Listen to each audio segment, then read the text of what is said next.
ये mount Everest पे तो आप जा चुके हैं। जी। इससे एक और भी बड़ी चोटी जो दुनिया की सबसे ऊंची चोटी है, क्या नाम है उसका? दुनिया की सबसे ऊंची चोटी माउंट एवरेस्ट ही है, और लेकिन 8,000 मीटर से ऊपर की वर्ल्ड वाइड अगर बात करें तो 14 पीक है।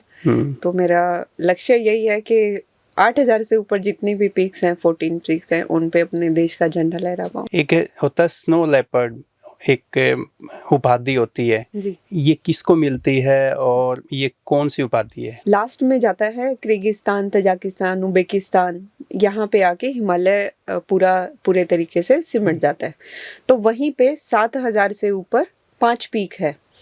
उन 5 पीक को जो भी क्लाइम करता है उसको स्नो लेपर्ड टाइटल दिया जाता है। तो आपने जो 5 पीक बताई उसमें कौन कौन सी पीक आपने फतेह कर ली? उसमें लास्ट ईयर मैंने लेनिन किया था, mount Lenin, Tajikistan and Kyrgyzstan highest peak, जिसमें भारत की मैं पहली महिला हूँ जिसने अभी तक मतलब लेनिन पीक किसी फीमेल पर्सन ने क्लाइम नहीं किया था। The Haryana Talks presents She Talks, a podcast series dedicated to women, brought to you by our proud sponsor LPS Bosard and co-sponsored by Pathania School and Shri Balaji Mishthan Bhandar. नमस्कार, मेरा नाम है OP Vashishtha. दी Haryana talks की सी talks में आज हमारे खास मेहमान है रीना भाटी। रीना भाटी एक ऐसी बहादुर बेटी है जो पहाड़ों पे ही नज़र आती है। जब भी आप इनको सोशल मीडिया पे देखेंगे तो आपको हर बार एक नया रिकॉर्ड के साथ रीना भाटी आपको नज़र आएगी, कभी माउंट एवरेस्ट से पे, कभी किसी और बड़ी चोटी पे। ये भारत की सबसे तेज़ ऐसी पर्वतारोही है जो इसने माउंट एवरेस्ट को कम समय में फतेह किया है। तो आज हमारे साथ रीना भाटी हैं और हम इनसे बहुत सारी बातें करेंगे, कैसे पहाड़ों पे ये कैंपेनिंग की जाती है, इसमें कितना खर्च आता है, ज़िंदगी को बिल्कुल एक नज़दीक से ऐसे देखते हैं कि पता नहीं आज हम आ तो गए, वापस जाएंगे कि नहीं जाएंगे। रीना जी, आपका बहुत बहुत स्वागत हमारे स्टूडियो में। बहुत बहुत शुक्रिया सर। और अगला जो ये माउंट एवरेस्ट पे तो आप जा चुके हैं। जी। इससे एक और भी बड़ी चोटी जो दुनिया की सबसे ऊंची चोटी है, क्या नाम है उसका? दुनिया की सबसे ऊंची चोटी माउंट एवरेस्ट ही है, और लेकिन 8,000 मीटर से ऊपर की वर्ल्ड वाइड अगर बात करें तो 14 पीक है। तो मेरा लक्ष्य यही है कि 8,000 से ऊपर जितनी भी पीक्स हैं, 14 पीक्स हैं, उन पे अपने देश का झंडा लहरा पाऊँ। अभी नहीं गए हो? अभी 4 मेरी हुई है। लास्ट ईयर धौलागिरी अटेम्प्ट किया था, world 7th highest peak, and Everest के साथ में world 4th highest mount Lhotse already climb कर चुकी हूँ मैं। और बाकी अब की साल भी एक और 8,000 जाने का प्लान है। तो अच्छा, इस पे तो हम बाद में जाएंगे कि आप वहाँ कब जाएंगे, कैसे जाएंगे। एक होता है स्नो लेपर्ड, एक उपाधि होती है, जी। ये किसको मिलती है और ये कौन सी उपाधि है? हिमालय की जो रेंज है वो काफ़ी फैला हुआ है। हिमालय लास्ट में जाता है किर्गिस्तान, तजाकिस्तान, उज्बेकिस्तान, यहाँ पे आके हिमालय पूरे तरीके से सिमट जाता है। तो वहीं पे 7,000 से ऊपर 5 पीक है। उन 5 पीक को जो भी क्लाइम करता है उसको स्नो लेपर्ड टाइटल दिया जाता है बेसिकली माउंटेनिंग फील्ड में। ये सोवियत संघ की तरफ से दिया जाता है? ये मतलब जो 5 कंट्री हैं, 4 कंट्रियों के बीच में 5 पीक आती हैं, तो उनका एक ऑर्गेनाइजेशन है और उनकी तरफ से एक ये टाइटल मिलता है। तो आपने जो 5 पीक बताई उसमें कौन कौन सी पीक आपने फतेह कर ली? उसमें लास्ट ईयर मैंने लेनिन किया था, mount Lenin, Tajikistan and Kyrgyzstan highest peak, जिसमें भारत की मैं पहली महिला हूँ जिसने अभी तक मतलब लेनिन पीक किसी फीमेल पर्सन ने क्लाइम नहीं किया था। इंडिया की किसी भी फीमेल ने नहीं किया? हाँ, इंडिया की साइड से नहीं हुआ था, तो मैं भारत की पहली महिला बन पाई। और अब की बार भी शायद मेरा अगस्त या अक्टूबर में 7,000 पीक क्लाइम होता है, तो 2 पीक अब की बार का भी प्लान है कि मैं वो टाइटल अपने नाम करवाऊँ, तो देखते हैं। हम किताबों में पढ़ते थे संतोष यादव, जिन्होंने 1967 यानी कि 1967 में माउंट एवरेस्ट पे को फतेह किया था, और उसके बाद तो कई बार गई है, हमने उनको किताबों में पढ़ा है। तो आप भी उन्हीं से इंस्पायर हुए हैं? देखो, कहीं ना कहीं जो आपके दिग्गज होते हैं, आपके जो एल्डर पर्सन जिन्होंने ऑलरेडी पहले क्लाइम कर चुका होता है, कहीं ना कहीं वो मेरी भी इंस्पिरेशन रही है। और बहुत सारी ऐसी फीमेल्स हैं जो सीनियर हैं, उनसे हमने बहुत कुछ सीखने को मिला। तो उनसे सीखने को जब मिलता है तो कहीं ना कहीं वो आपकी इंस्पिरेशन भी बनती है, आप आइडल भी बनती हैं, और हर पर्सन से आपको डिफरेंट डिफरेंट कुछ ना कुछ सीखने को के लिए मिलता है।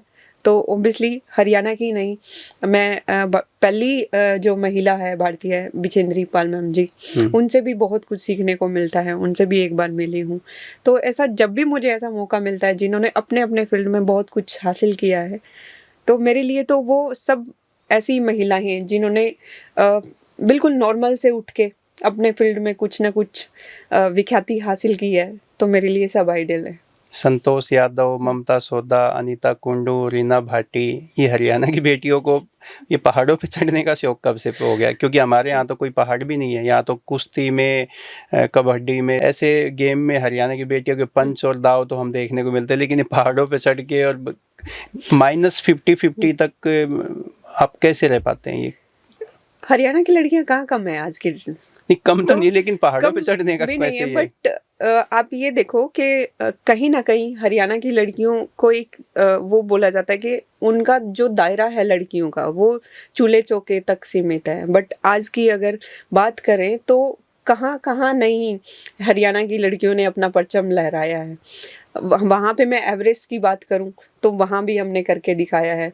अगर मैं कल्पना चावला की बात करूं तो वहाँ भी हमने करके दिखाया है। स्पोर्ट्स की आप बात कर रहे हैं, ओलंपिक मेडल की अगर बात करूं तो पिछले साल हरियाणा के सबसे ज्यादा टॉप मेडलिस्ट हरियाणा की साक्षी मलिक लड़कियां तो रही हैं। पहली वुमेन रेसलर है जिन्होंने हाँ। देश के लिए पदक जीता है। तो फिर ये पहाड़ों की चोटियां क्यों बचे? मतलब वो जो चोटियां भी जो है वो छोटी पड़ गई है देखो, बेटियों के सामने, उनकी हरियाणा की उपलब्धियों के लड़कियों में सामने। वो हौसला है, वो जुनून है कि वो किसी भी फील्ड में अगर उन्होंने ठान लिया तो वो करके दिखा देती हैं।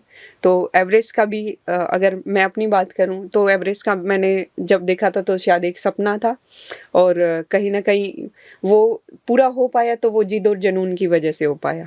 और हरियाणा की लड़कियों ने आज तक करके दिखाया है, जिस जो भी सोचा वो करके दिखाया है। तो ये जो स्पोर्ट्स में जाती हैं बेटियां या बहनें जो भी है, वो पढ़ाई में तो बिल्कुल ही वैसे एक नाम मात्र की पढ़ाई होती है कि चलो भाई कहीं सरकारी जॉब के लिए अप्लाई करना है तो जॉब लग जाएगी। आप तो पढ़ाई में भी अच्छे MCA किया आपने तो। जी।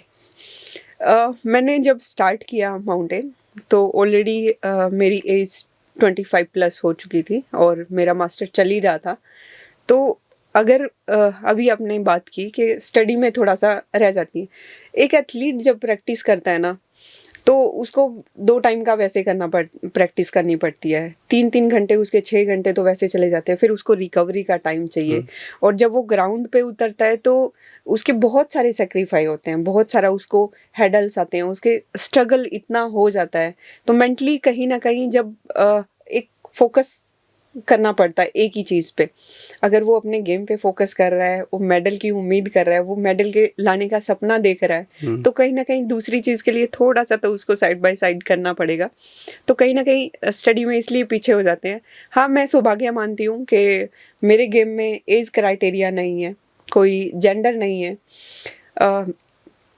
तो इसकी वजह से शायद मुझे वो बेनिफिट मिला और मैं अपनी पढ़ाई पूरी कर पाई हूँ।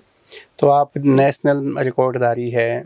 आप इससे पहले जो भी हरियाणा की बेटियों ने माउंट एवरेस्ट फतेह किया है और भी कोई चोटियों पे गई हैं, तो जैसे ममता सोदा को हरियाणा गवर्नमेंट ने DSP की पोस्ट दी, अनीता कुंडू भी इंस्पेक्टर के पद पे है और उनको सरकार में तो अभी CMO में भी पीछे जगह दी गई थी। तो आपको कभी ऐसा सरकार की तरफ से कोई बेनिफिट मिला है? देखिए, जब सपना देखा था तब मुझे नहीं पता था कि मैं कर पाऊंगी कि नहीं कर पाऊंगी, बट मेरे पास ये था, अब खुद का विश्वास था कि हाँ मैं अपने देश का झंडा लहरा दूंगी, और वो मैंने करके भी दिखाया है। ऑब्वियसली रिकॉर्ड बनना, जब आप माउंटेन में जाते हो तो आपको नहीं पता होता कि आपका बॉडी कैसा रिएक्ट करेगा, कैसा परफॉर्म करेगा, क्योंकि आप माइनस टेम्परेचर में चल रहे हो। आप अगर मेहनत से तो आप लड़ सकते हो, विश्वास आपके पास है, लेकिन आप किस्मत के भरोसे चल रहे हो। किस्मत, मेहनत और लगन एक तरफ, किस्मत होना एक तरफ। तो जब ये स्टार्ट हुआ 23 में मैं 50 मीटर से भी एवरेस्ट से वापस आई। उससे पहले भी एक नेशनल रिकॉर्ड बना था 22 में यूरोप की mount Elbrus, Europe highest peak. 24 घंटे में दोनों पीक क्लाइम किया माउंट एल्ब्रस, ईस्ट और वेस्ट। मैं भारतीय पहली महिला बनी और सबने अप्रिशिएट भी किया। कितने घंटे में किया ये? 24 घंटे के अंदर वो क्लाइम हुआ। दोनों पीक। तो ये इससे पहले कोई नहीं कर पाया है? नहीं, उससे पहले नहीं हुआ था। और हर घर तिरंगा कैंपेन चला था, अगर आपको याद हो तो बहुत अप्रिशिएट किया गया उस चीज़ को। उसके बाद में कहीं ना कहीं वो मोटिवेशन भी मिला, वो जुनून में एक कतरा और डला, ताकि उस जर्नी को मैं और भी कंटिन्यूसली कर पाऊँ। और उसके बाद में जब 23 में मैं एवरेस्ट गई, 50 मीटर से वापस भी आना पड़ा। उससे पहले 70 घंटे के अंदर 6000 की 2 पीक मैंने क्लाइम की, जो हरियाणा में अपने आप में एक बड़ी बात थी कि इससे पहले मतलब माउंटेन को इतना सीरियस नहीं लिया जाता था। सिर्फ 8000 अगर जानते थे तो सिर्फ एवरेस्ट के नाम पे ही जानते थे।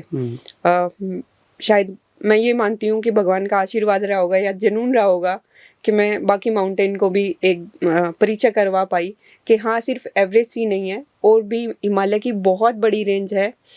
अगर आपके अंदर वो जज्बा है, वो जुनून है, तो कोई भी पीक एवरेस्ट से कम नहीं है। कोई भी पीक या कोई भी पहाड़ आपके जज्बे से कम नहीं है। अच्छा, जैसे आप क्लाइम करते तो कितने लोग आपके दल में होते हैं? और जैसे आप कभी ऐसा भी मोमेंट हुआ कि भाई आपको लगा हो कि आज मैं शायद वापस जा पाऊंगी, और कि आपके कोई जो साथ में और जो साथी लोग जो जाते हैं उनमें से किसी को अपनी जान भी गंवानी पड़ी हो? हाँ, रिसेंटली के एवरेस्ट एक्सपीडिशन में 2 या 3 ऐसे लोग हैं जिन्होंने अपनी जान गंवाई है।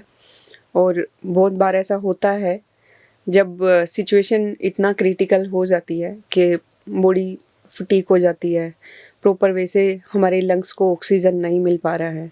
कहीं ना कहीं एक विल पावर भी होती है।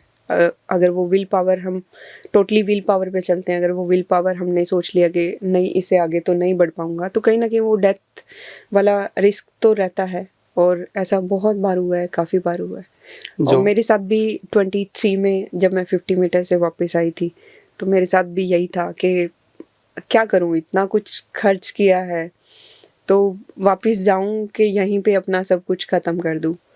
बट होता है कि जब लड़कियां सपना देखती हैं तो लड़ती हैं, हर अपना 100% देती हैं, अपना सब कुछ दाव पे लगा देती हैं। और शायद मेरा भी ऐसा ही था कि 23 में मैंने सब कुछ दाव पे लगा दिया था। बट कई बार होता है ना कि किस्मत आपके फेवर में नहीं होती, तो आपको करना पड़ता है। उस टाइम समझना ज़रूरी होता है कि आप क्यों आए इस फील्ड में, किस लिए आए। एक वाई नाम का है, वर्ड है जो बहुत पावरफुल है। अगर मैं स्टार्टिंग की बात करूं तो माउंटेन मैंने क्यों स्टार्ट किया, उसका रीज़न आपको पता होना चाहिए। माउंटेन ही नहीं बल्कि हर फील्ड में जो भी बच्चा स्पोर्ट्स में है या अपने करियर कोई भी फील्ड चूज करना चाहता है, तो उसने स्टार्ट क्यों किया, उसका रीज़न उसको पता होना चाहिए। तभी आप अपने आप को, अपने ऊपर काम कर सकते हो, अपने ऊपर कमियों पे काम कर सकते हो, उन चीज़ों को निखार सकते हो, अपने आप को पहचान सकते हो। तो ऐसे बहुत बार मोमेंट आते हैं माउंटेन के अंदर।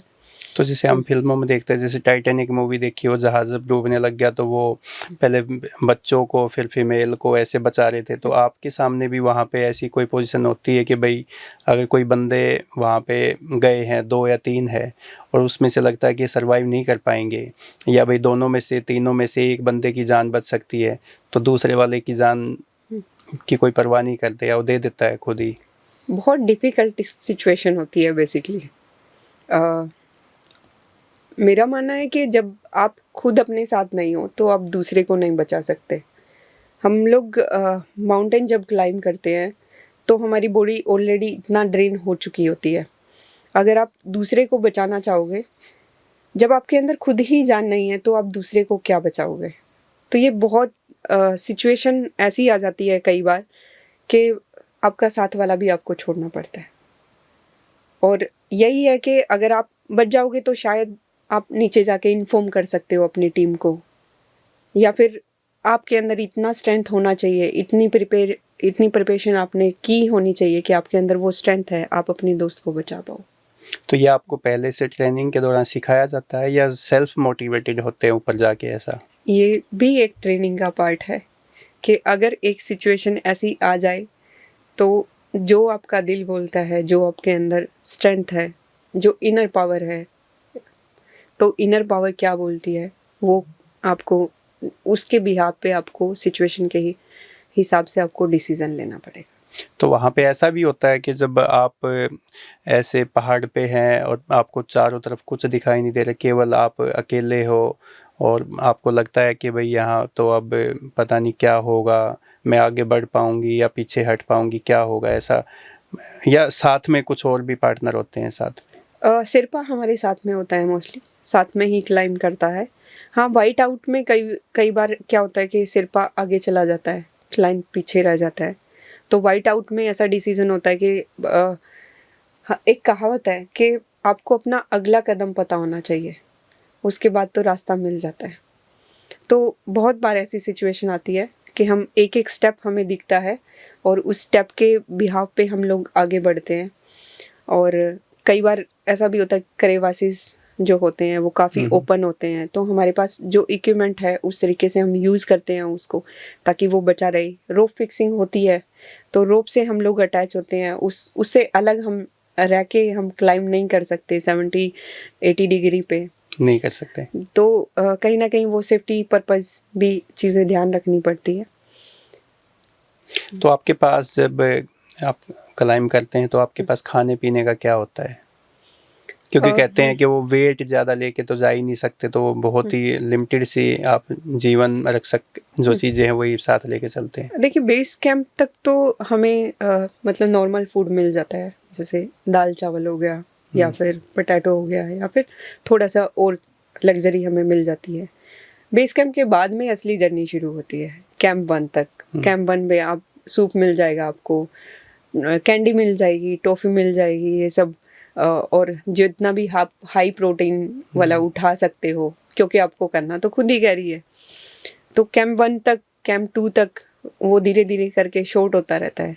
कैंप 3 पे जब हम जाते हैं तो हमारे पास शायद 1.5 से 2 लीटर पानी होता होगा और 1-2 चॉकलेट होती होंगी। बाकी तो हम सारा ऑक्सीजन पे ही सर्वाइव करते हैं और अपनी विल पावर पे, अपनी स्ट्रेंथ पे, और 99.9% हम लोग डेथ में चलते रहते हैं।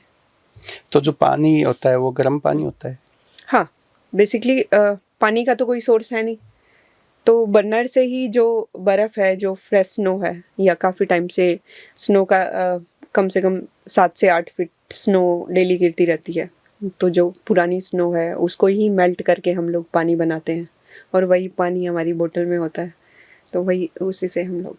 तो मैक्सिमम कितने माइनस डिग्री में आप रहे हो? मैक्सिमम अबव 7000 की बात करूं तो टेम्परेचर डिपेंड करता है वेदर के ऊपर, और -50 to 60 डिग्री टेम्परेचर तक हम लोग 8000 में सर्वाइव करते हैं। अच्छा, जब हम देखते हैं जब आप एवरेस्ट पे जाते हैं, पहाड़ पे जाते हैं, तो वापस आते हैं तो आपकी जो स्किन होती है वो बिल्कुल ऐसे झुलस जाती है, पहचान में नहीं आते कि ये रीना भाटी है या जो भी लड़की है, वो उनकी जो एक नेचुरल जो स्किन का जो कलर है वो बिल्कुल वो डिफरेंट हो जाता है। वो कैसे होता है? उसका क्या रीज़न होता है? उसका रीज़न ये है कि हम लोग कंटिन्यूसली माइनस टेम्परेचर में चलते हैं, तो नीचे क्या है कि माइनस टेम्परेचर है, कोल्ड है, और ऊपर सन एल्टीट्यूड भी है साथ में, तो सन रेज जो होती हैं वो डायरेक्ट हमारी स्किन को हिट करती हैं। तो कोल्ड और हॉट का जो मिक्सचर के बीच में हम लोग चल रहे हैं, तो वो जब स्किन पे आता है तो वो बर्न होना शुरू हो जाती है। तो उससे हमारी जो स्किन का अपर वाला लेयर है वो पूरा निकल जाता है कहीं ना कहीं पे। और अगर हम कितना भी कोशिश करें हम स्किन को मतलब प्रोटेक्ट करने का या वो करने का, तो उसमें क्या है कि जैसे ही ठंडी हवाएं लगेंगी तो वो चीर के आपकी स्किन को निकल जाएंगी। तो जहाँ भी स्किन के ऊपर ठंडी हवा या फिर सन रेज गिरता है तो वो सन बर्न होना शुरू हो जाता है। तो रीना भाटी को अपने जो फेस से देख के पहचान में आ जाती है कि रीना भाटी यही है? सर उस टाइम तो ये लगता ही नहीं है हमें कि उस टाइम तो अलग सा जुनून और एक वो होता है कि हाँ उस मंजिल तक पहुंचना है। और लड़कियों को तो अपना वैसे भी फेस काफी अच्छा लगता है। बट सर अब ये मेहनत का जो रंग है ये बहुत अच्छा लगता है। कहीं आज अगर मैं किसी भी जगह पे जाती हूँ या कुछ मतलब किसी से मिलना होता है तो मुझे खुद प्राउड फील होता है अब कि नेचुरल रंग है मेहनत का। सर हम नेचर लवर हैं, मतलब हम नेचर में रहना पसंद करते हैं, तो ऑब्वियसली हमें उसी तरीके से ढलना, और नेचर वही सिखाता है कि जैसे आप हो आप वैसे ही रहो, बदलने की ज़रूरत नहीं है कुछ भी। जैसा भगवान ने बनाया है वैसा ही आप रहोगे, और रहना भी चाहिए आज के टाइम को तो वो जो देखते हुए। स्किन जो खराब हो जाती है फर्स्ट लेयर आपने बताया, वो वापस वैसी नेचुरल अपनी उस पे आने में कितना टाइम ले लेती है? 2 से ढाई महीने से 2 से ढाई अपर, महीने। हाँ, जब हम इसके लोग लिए कोई नीचे आप स्पेशल कोई ट्रीटमेंट होता है, मेडिसिन होती है, क्या होता है? नहीं, सेल्फ हीलिंग है सर, सेल्फ हीलिंग है। बाकी एलोवेरा जेल मतलब नॉर्मल आप अप्लाई कर सकते हो। पूरा स्किन को हम नहीं टच कर सकते, नहीं किसी डॉक्टर से ट्रीटमेंट ले सकते या कुछ और, तो क्योंकि अपर लेयर तो ऑलरेडी बर्न हो चुका होता है। तो धीरे धीरे जैसे हम ग्राउंड पे आते हैं, उस नॉर्मल टेम्परेचर में आना शुरू करते हैं, तो अपने आप हील कर लेता है बॉडी, और वही सब। तो एक एक जो मिशन होता है आपका, उसमें इंडिविजुअल जैसे आपने गए तो आपको कितने एक्सपेंसेस आ जाता है, मतलब कितना खर्च हो जाता है आपके इस पे मिशन पे? एक 8,000 की अगर हम बात करें तो ऑलमोस्ट 15 to 20 लाख एक 8,000 पे आता है, बट एवरेज का कॉस्ट थोड़ा ज़्यादा है।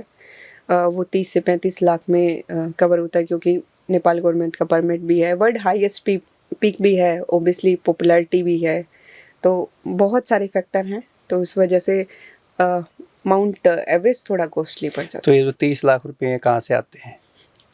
बिजनेस करते हो कुछ? नहीं सर, 23 में जब मैं गई थी तो पिछले 2009 में ही मैंने जॉब करना स्टार्ट कर दिया था आफ्टर माय डिप्लोमा, और उसके बाद कुछ सेविंग थी, कुछ फैमिली सपोर्ट था, देन क्राउड फंडिंग था, और उसकी वजह बाद में एक कंपनी ने मुझे स्पॉन्सर भी किया था, तो ऐसे करके वो फंड इकट्ठा हुआ था और मैं 23 में गई। देन 24 में कंपनी स्पॉन्सर था, और मेरे पूरे गांव ने सपोर्ट किया था। वो बोलते हैं कि जब एक बच्चा जिद कर लेता है ना, तो कहीं ना कहीं माँ बाप पूरी कर देते हैं, तो कहीं ना कहीं उन वो गांव वालों, हाँ, आपके माँ बाप और सब पेरेंट, सब पूरा गांव हो गया था? बिल्कुल। तो कहीं ना कहीं उनको लगा कि लड़की मानेगी तो नहीं, है तो जिद्दी, तो पूरी कर ही देते हैं, तो फिर पूरे गांव ने सपोर्ट किया और कंपनी ने स्पॉन्सर किया, तो ऐसे करके जब फर्स्ट टाइम गए, जब कहा कि भाई पेरेंट ने सपोर्ट किया था और सेविंग भी थी, तो माँ बाप ने ये नहीं कहा कि मरीना ये तेरी शादी वादी में काम आ जाएंगी, कहाँ पैसे खर्च करके आएगी? शादी का तो सर जब माउंटेन स्टार्ट नहीं किया था तब से ही चल रहा था वही तो कह रहा हूँ ना, क्योंकि बेटी तो 20 साल से ऊपर हो जाती है तो फिर घर वाले लड़का देखने लग जाते हैं। सर एडवेंचर, अगर मैं हरियाणा की बात करूं तो कितनी ऐसी लड़कियां हैं जिनके माँ बाप अलाउ करते हैं कि आप एडवेंचर स्पोर्ट्स में जाओ। इतना एक्सट्रीम लेवल का गेम है, और कहीं ना कहीं माँ बाप को भी अनसिक्योरिटी होती है इस चीज़ की कि मेरी बेटी 2 से ढाई महीने अकेले रहेगी, कैसे वो सरवाइव करेगी, पता नहीं आएगी नहीं आएगी, कोई भरोसा नहीं है, पैसा भी जा रहा है, बेटी भी जा रही है, तो इनसिक्योरिटी तो बहुत सारी हैं, तो कहीं ना कहीं होता है।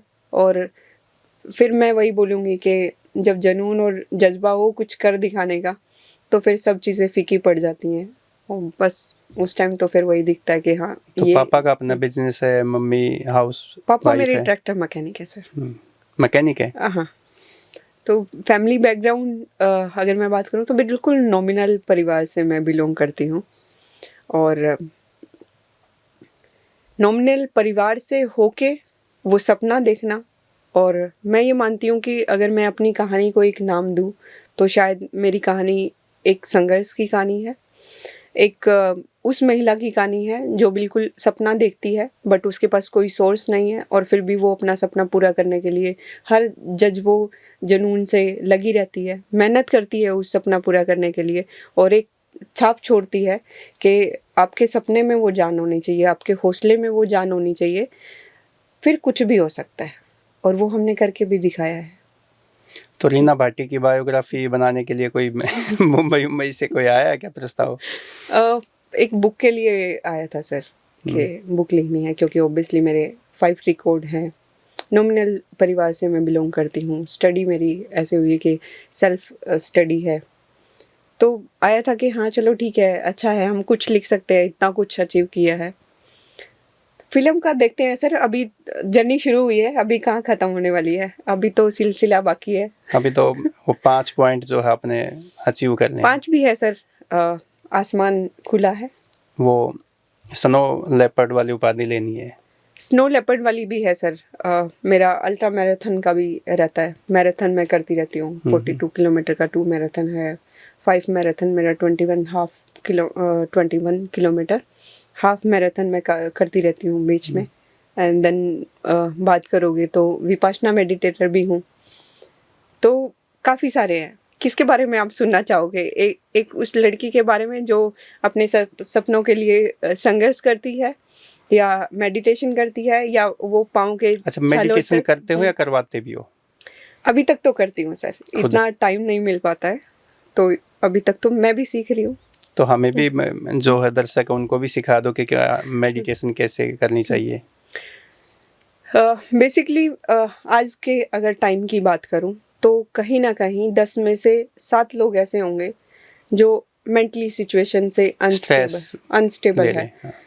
स्ट्रेस बेसिकली समझना ये है कि हम स्ट्रेस लेते क्यों हैं। या तो हम ओवरबर्डन से लेते हैं, या हम बहुत ज़्यादा सोचते हैं। स्ट्रेस को अगर पार्टीशन में करके देखोगे तो स्ट्रेस कहीं ना कहीं अच्छा भी है, लेकिन कहीं ना कहीं बुरा भी है। अगर वो डिप्रेशन का रूप ले लेगा तो वो बुरा है, और अगर स्ट्रेस वर्किंग के उस तौर पे देखेंगे हम लोग तो वो अच्छा है, क्योंकि हम अपने आप को उसमें झोंक देते हैं, पुश करवाते हैं। जब हमारी बाउंड्री हमें नहीं पता कि हम है क्या। जब मैंने स्टार्ट किया था तो मुझे नहीं पता था कि मैं इतना एक्स्ट्रा ऑर्डिनरी लड़की हूँ, एक बिल्कुल नॉमिनल सी लड़की। मतलब ठीक है, अपना स्टडी कर ली, जॉब कर लिया, इससे ज़्यादा बड़े सपने नहीं थे। और आज देखो कि कहाँ मैं एवरेज की चोटी भी शायद कम पड़ गई। तो कहीं ना कहीं अपने आप को अगर पहचानना है तो वो उस स्ट्रेस में डालना भी ज़रूरी है।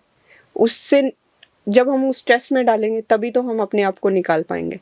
बट हाँ, उस चीज़ में कहीं ना कहीं अपने आप को स्पेस देना ज़रूरी है। जब हम अपने आप के साथ में फ्री बैठते हैं तब हमें पता चलता है कि हमारे माइंड में एक्चुअल में हो क्या रहा है। और चीज़ें जब टुकड़ों में बट जाती हैं तो फिर वो धीरे धीरे करके हमें अपनी एनर्जी एक्चुअल पॉइंट पे कहाँ डालनी है। और यही मेडिटेशन है।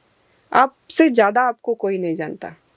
आप सजेशन ले सकते हो अपने दोस्त से, आप सजेशन ले सकते हो आपके गुरु से, आपके जो आसपास का दायरा है जिस पे आप भरोसा कर सकते हो, लेकिन एट द लास्ट मोमेंट मिलना तो अपने आप से ही है, और वो मिलना ही मेडिटेशन है। अच्छा, जैसे इतनी बहादुर बेटी है, पहाड़ों पे रहती है, पता नहीं क्या ज़िंदगी जोखिम में डाल के कैंपेनिंग करती है, क्लाइम करती है, तो कोई ऐसा लड़का ढूंढने में तो मुश्किल हो जाएगी। सर, शादी की बात करूं तो मैं सोचती हूँ कि जैसे मेरा लक्ष्य है 14 पीक पे ऐसा क्लाइम करना, एक पॉइंट पे ये आ जाता है कि शादी कर लूँ, ठीक है, फिर घर गृहस्थी में घुस जाऊंगी। ये तो मैं 25 में भी कर सकती थी, बट अब लक्ष्य कुछ और है, गोल कुछ और है। ठीक है, वो समझ पाएगा या नहीं समझ पाएगा। माउंटेन में जब मैं क्लाइम करती हूँ तो मुझे नहीं पता कि मैं वापस आऊँगी या नहीं आऊँगी। तो ये होता है कि कहीं ना कहीं मैं एक परिवार को वो जिम्मेदारी अगर दे के चली जाऊँ और मैं वापस ना आऊँ तो वो बड़ा टास्क है, वो डिसीजन लेना बड़ा मुश्किल है। रोहतक के गांव की निंदाना की लड़की सुषमा शर्मा, उन्होंने पर्वतारोही से ही शादी की है और उन्होंने माउंट एवरेस्ट पे जाके शादी की थी। ऐसा तो कोई प्लान नहीं है? नहीं सर, बिल्कुल भी नहीं है। ऐसा बिल्कुल भी नहीं है। तो अच्छा, ये शादी का अभी कोई वो इरादा नहीं है? नहीं सर। अच्छा, आपको जॉब मिली नहीं, सरकार की तरफ से कोई ऑफर आया नहीं, तो इसलिए आपने अपनी खुद की कंपनी बना ली? खुद की कंपनी में पहले भी काम कर रही थी सर, बट सरकार ने देखो 2001 में पॉलिसी बनाई थी। उस पॉलिसी में मैं अप्रिशिएट करती हूँ कि एटलीस्ट एक सराहनीय कदम लिया गया सरकार की तरफ से, बट उसमें भी थोड़ी सी कमी है अभी कि एवरेस्ट को कंसीडर नहीं किया गया है। आज तक नहीं किया? आज तक कंसीडर नहीं किया गया है। चाइना की साइड से कंसीडर किया गया है। देखिए, एवरेस्ट है, वो चाइना साइड से हम क्लाइम करते हैं तो भी एवरेस्ट का पॉइंट वही है, नेपाल की साइड से क्लाइम करते हैं तो भी एवरेस्ट का पॉइंट वही है। बट फिर ये बाउंड्री क्यों? ये बंटवारा क्यों किया गया। देन पाकिस्तान की पीक है, पाकिस्तान पीओके लाइन पे है, वो हमारा ही एरिया है, किसी भी इंडियन को परमिशन नहीं मिलती है क्लाइम करने के लिए, तो वो भी पॉलिसी के अंडर डाला गया है। वर्ल्ड वाइड 14 पीक हैं जो 10 कंसीडर की गई हैं, तो वो भी थोड़ा कहीं ना कहीं खलता है कि 14 की 14 पीक। तो ये ममता सोदा ने और अनीता कुंडू ने कौन से पॉइंट से किया है? अनीता दीदी ने शायद दोनों साइड से क्लाइम किया है, नेपाल और चाइना साइड से, और ममता दीदी ने नेपाल साइड से ही क्लाइम किया है। उनको डीएसपी बना दिया।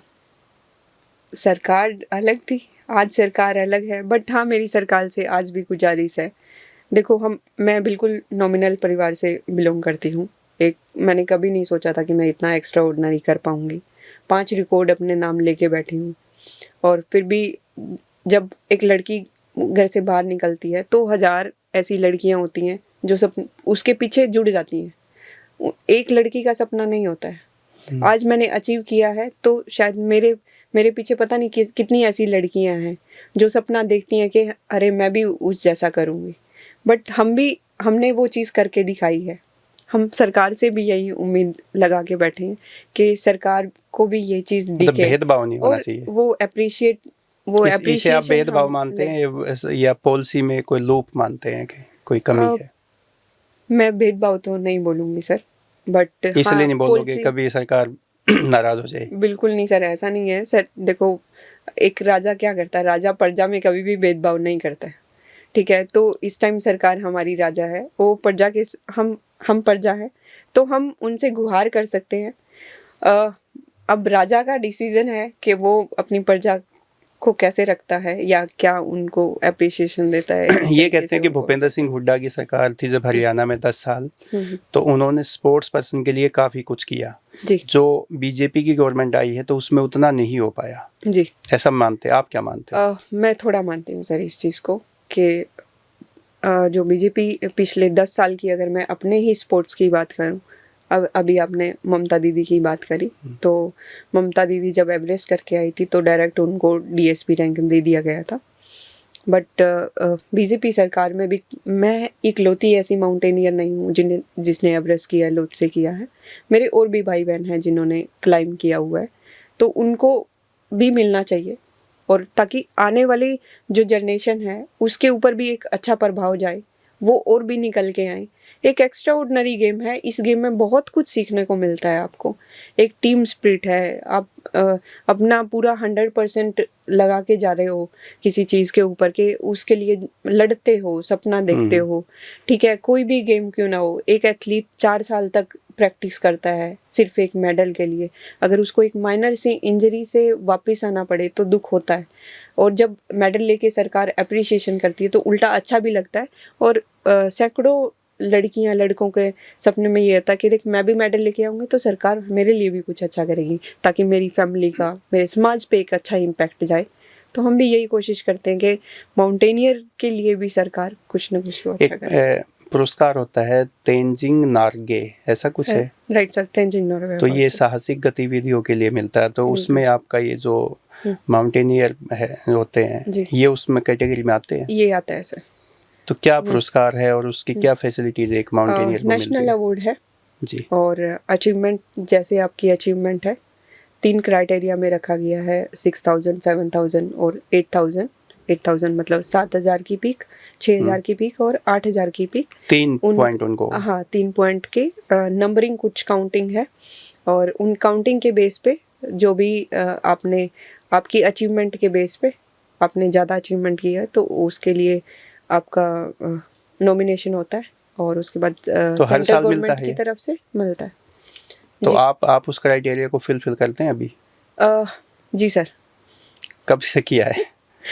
इस साल भी अप्लाई किया था सर, बट शायद मेरे से ज़्यादा सीनियर पर्सन थे। किसी को मिला आपकी बार?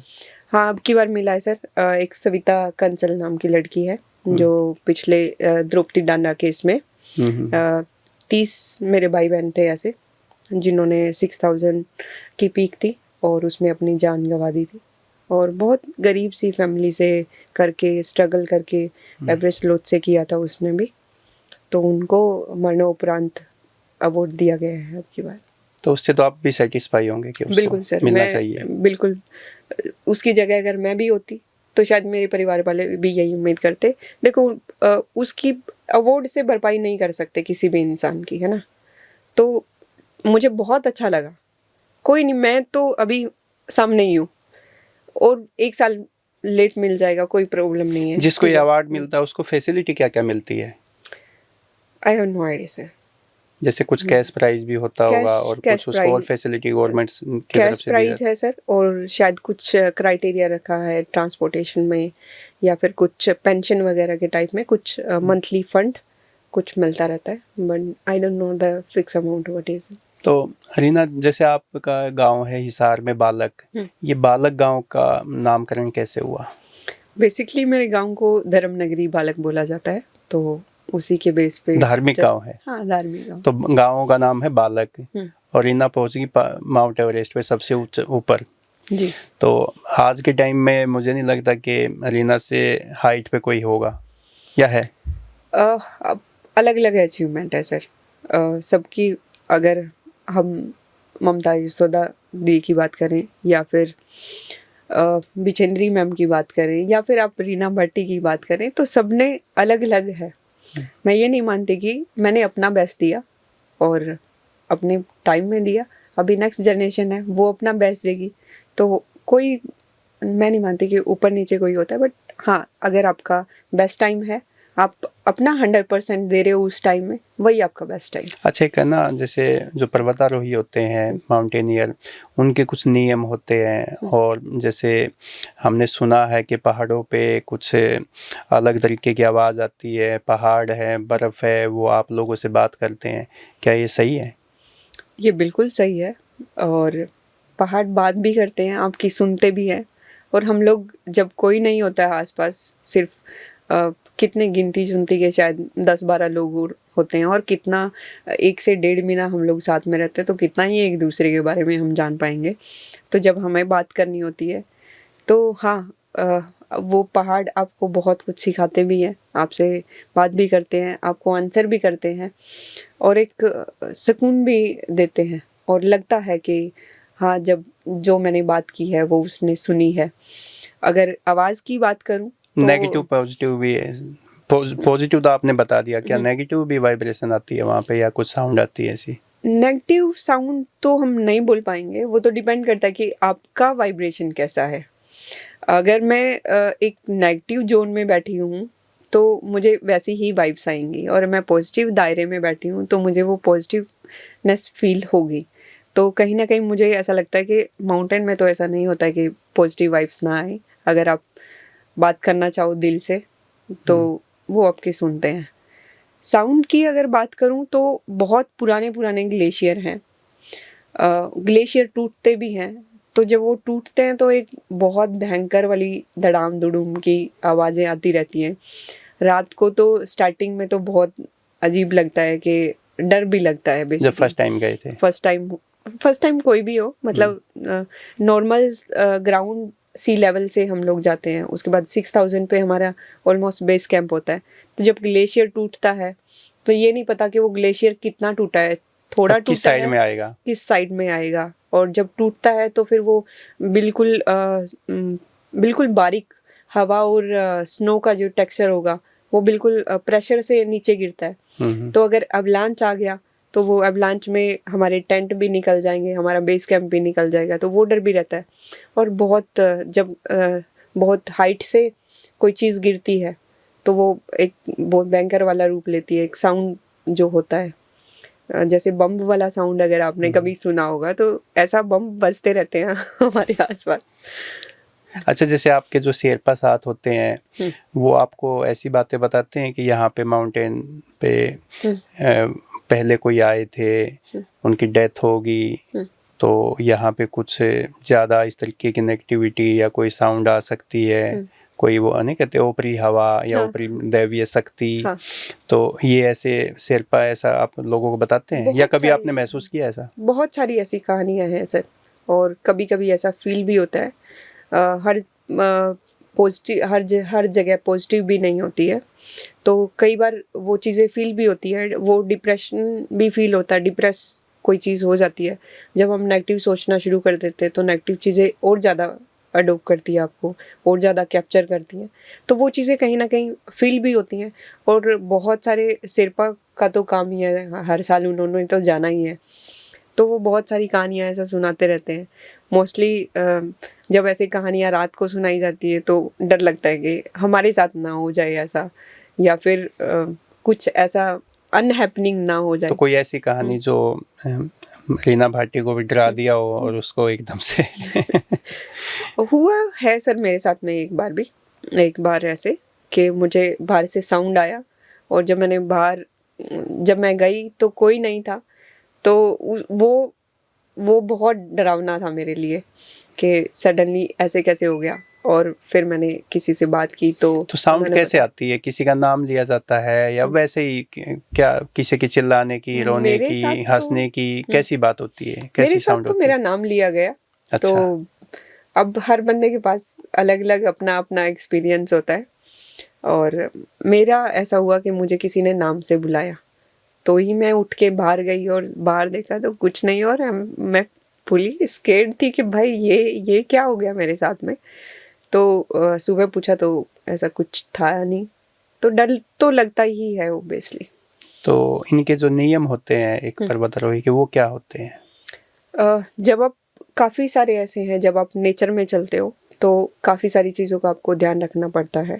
स्टार्टिंग में जब हम लोग माउंटेनिंग फील्ड में आते हैं तो बेसिक माउंटेनिंग कोर्स है, देन एडवांस माउंटेनिंग कोर्स है, और उस बेसिक में हमें टेक्निकल चीज़ें सिखाई जाती हैं। जब आप नेचर में चल रहे हो तो किस जगह पे आपको चलना चाहिए, जब आप स्नो में चल रहे हो तो किस तरीके से चलना चाहिए, क्या इक्विपमेंट यूज़ करना चाहिए, जब आप रॉक फेस पे चल रहे हो तो कैसे रॉक फेस को चढ़ के क्रॉस करके आपको क्लाइंब करना है, या फिर हार्ड स्नो में जब चलते हैं तो पूरा पैर नहीं लगता है, तो वो आगे के जो हमारे क्रैम्पोन के जो आगे के 2 पॉइंट होते हैं, उस 2 पॉइंट के ऊपर रस्सी के सहारे हमें क्लाइंब करना होता है। तो ऐसी काफ़ी सारी चीज़ें टेक्निक हैं जो टेक्निकल हमें सिखाई जाती हैं। नेचर की बात करूं तो आजकल अगर आपने देखा होगा, बोलते हैं नेचर लवर है, लेकिन नेचर लवर के साथ साथ में जाके ड्रिंक करेंगे, प्लास्टिक वाला सीन है। आज ग्लोबल वार्मिंग कितना बढ़ गया है कि पहले वाले ग्लेशियर में और आज वाले ग्लेशियर में दिन रात का फ़र्क है। तो कैसे हम नेचर को सेव कर सकते हैं।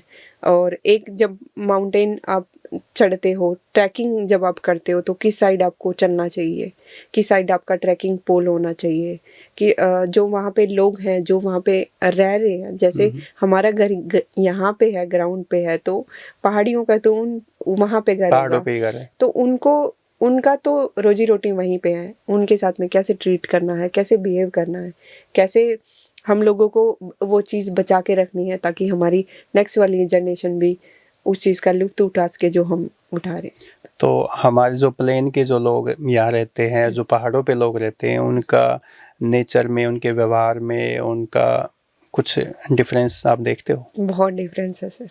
वो बहुत सॉफ्ट होते हैं, बहुत हम्बल होते हैं। आपकी कैसे वो जब आप जाते हो तो ऐसा बोलते हैं अतिथि देवो भवन, कहीं ना कहीं वो चीज़ उनके अंदर वो दिखती है। आज भी है? आज भी है, जिंदा है सर। मदद करते हैं वो? बिल्कुल मदद करते हैं, और अपना भी समझते हैं, वो अपनेपन का फील भी करवाते हैं।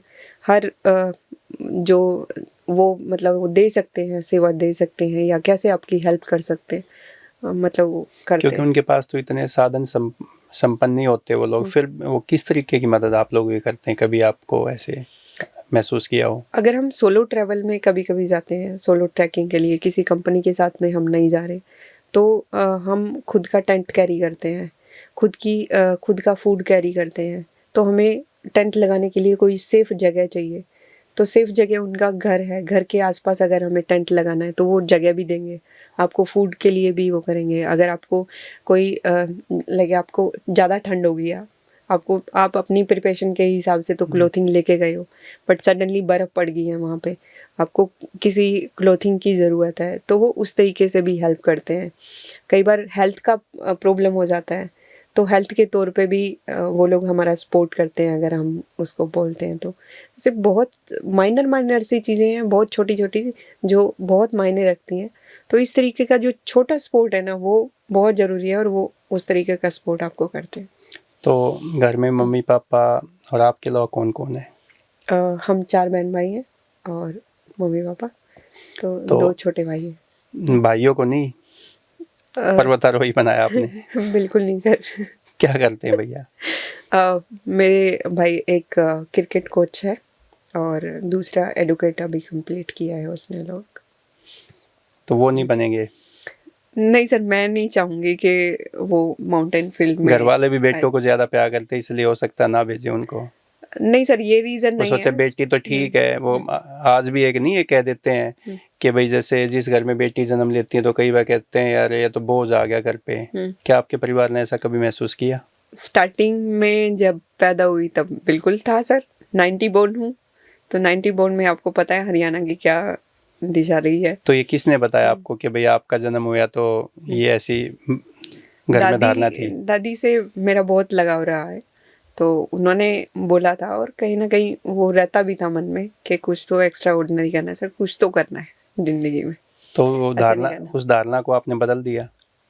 बिल्कुल बदल के रख दिया है सर। जब पैदा हुई थी तो एक स्टेटमेंट थी कि बेटी हुई है, और आज जब मिलती हूँ तो ये बोलते हैं कि बेटी हो तो ऐसी। तो दोस्तों, आज हमारी मेहमान रीना भाटी, जिन्होंने पहाड़ों की दुनिया के बारे में बताया और अपने बारे में बताया कि एक बेटी क्या नहीं कर सकती। वो बेटी सब कुछ कर सकती है, बस उन पे विश्वास कीजिए और उनको आगे बढ़ने के लिए मौका दीजिए। रीना, आपका बहुत बहुत धन्यवाद। बहुत बहुत शुक्रिया sir. The Haryana Talks presents She Talks, a podcast series dedicated to women, brought to you by our proud sponsor LPS Bosard and co-sponsored by Pathania School and Shri Balaji Mishthan Bhandar.